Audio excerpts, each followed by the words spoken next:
Doctor lawyer MBC का के drama है। इसके 16 एपिसोड है और ये डिज्नी प्लस का एक्सक्लूसिव है। इसमें हमें ऐसे अस्पताल दिखाया जा रहा है जो करप्ट है एक नंबर का। वो वीवीआईपी पेशेंट्स की जान बचाने के लिए किसी भी हद तक जा सकता है, चाहे इसके लिए दूसरे पेशेंट को मारना ही क्यों ना पड़े। इसी अस्पताल में हमारा हीरो काम करता है हानी हान, जिसका रोल निभाया है सोजी सब ने, जिसे आपने मास्टरसन और बहुत सारे बेहतरीन शोज और फिल्मों में देखा होगा। तो वो एक बेस्ट डॉक्टर है और वो हार्ट का स्पेशलिस्ट है। उसे किसी झूठे आरोप में फंसा दिया जाता है और फिर उसका मेडिकल लाइसेंस कैंसिल करवा के उसे जेल भेज दिया जाता है। और वो 5 साल बाद लॉयर बन के आया है बदला लेने के लिए उस अस्पताल के खिलाफ जिसने उसकी जिंदगी तबाह की है और बहुत सारे पेशेंट्स की भी जिंदगी तबाह की है। तो यही कहानी है कि वो बदला ले पाएगा नहीं पाएगा। इसमें और कैरेक्टर है, जैसे कि इसकी गर्लफ्रेंड का रोल निभाया है इम स्यू हंग ने। उसके कैरेक्टर का नाम है गिम स्यू हंग। वो एक लॉयर है जिसके भाई के ऑपरेशन में गड़बड़ होने के कारण उसके बॉयफ्रेंड हानी हान को निकाल दिया जाता है। वो एक वन डायमेंशनल सोच वाली औरत की तरह दिखाई है, जो सामने दिखता है वही मानती है। वो विश्वास करना चाहती है कि उसके बॉयफ्रेंड ने कुछ नहीं किया, पर सारे सबूत उसके खिलाफ है और वो अपने सीनियर पे बहुत आंख बंद करके विश्वास करती है और इसलिए उससे झगड़ती रहती है। शुरुआती एपिसोडों तक ऐसा ही कुछ दिखाया है। इसमें इम स्यू हंग की एक्टिंग बहुत वीक है। वो उसके चेहरा और एक्सप्रेशन बहुत सारी जगह मैच नहीं करते और कई सारी जगह वो डम लगती है बिल्कुल। इस शो की असली जान है जेडन ली नाम का कैरेक्टर, जिसको निभाया है शिन संग रूक ने। और इसे आप शायद कायरस शो से जानते होंगे। उसमें इसका कैरेक्टर खीसा था,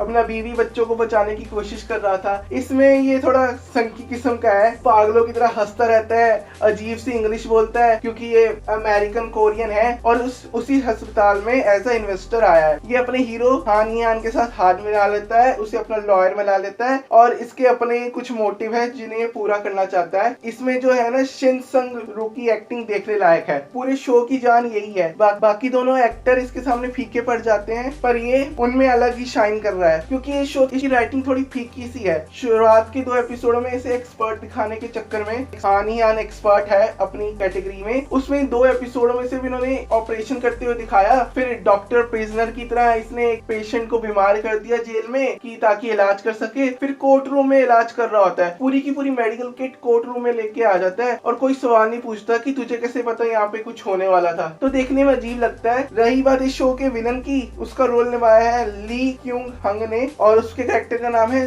जू जिन की। इसे अभी आपने अगेन माय लाइफ में भी विलन बन देखा होगा और ये आने वाले जी संग के शो एडम्स में भी विलन बनने वाला है। मतलब विलन कोटा है और एक साल में इसके 3 या 4 शो हो चुके हैं और ये बंदा रुक नहीं रहा, पता नहीं और कितने शोज में विलन बनेगा। ये शो का विलन अपने अस्पताल को बहुत सारे देशों में फैलाना चाहता है और ये काम करने के लिए वो किसी भी हद तक गिर सकता है। इसके लिए वो वीवीआईपी की चमचागिरी करता रहता है, उनको ठीक करने के लिए किसी भी हद तक जा सकता है और वो अगेन माय लाइफ की तरह पॉलिटिक्स में भी घुसना चाह रहा है और वो उसके लिए हॉस्पिटल में किए गए अपने सो कॉल्ड अच्छे काम का इस्तेमाल करना चाहता है ताकि अच्छे से वोट और लोगों की सिंपैथी बटोर सके और हीरो यही होने से रोकना चाहता है। तो मैं शो की तुलना डॉक्टर प्रिजनर से करना चाहूंगा क्योंकि दोनों सेम कैटेगरी के हैं, पर डॉक्टर प्रिजनर इस शो से लाख गुना ज्यादा मुझे अच्छा लगा क्योंकि उसकी स्टोरी लाइन बेसिक थी। हर एपिसोड के एंड में क्लिप हैंगर आते थे और उसकी स्टोरी बेसिक होते हुए भी हमारा इंटरेस्ट बनाए रखती थी क्योंकि उसमें इतनी अच्छी कास्ट भरी पड़ी थी और जो ट्विस्ट एंड टर्न आते थे उसे देखने में मजा आता था। इसमें ट्विस्ट एंड टर्न कुछ खास बड़े नहीं आ रहे, बस एंड में एक ट्विस्ट एंड टर्न देने की कोशिश की जाती है कि क्लिप हैंगर आ जाए और अगले एपिसोड में हम आतुर रहे देखने के लिए। उसके अलावा पूरे एपिसोड में कुछ खास होता नहीं है, तो थोड़ी प्रेडिक्टेबल सी स्टोरी हो जाती है। आप